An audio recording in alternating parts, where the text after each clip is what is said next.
Bukod sa mga bagong leader ng bansa, tila may isa pang pagbabagong hiling ang ilang botante.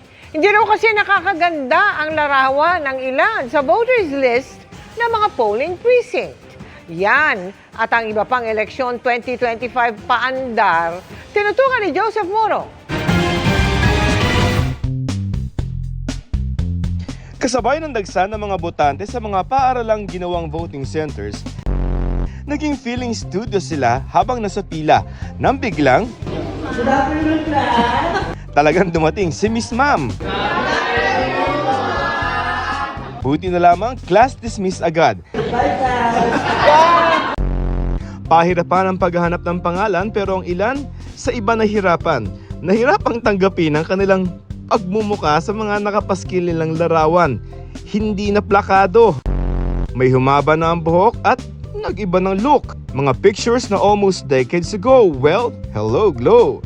Okay naman ang mukha pero parang bagay sa ibang presinto. Hinanap lamang ang pangalan sa board pero si Kuya parang sa board exam sumakses. Para sa GMA Integrated News, Joseph Morong, nakatutok 24 oras.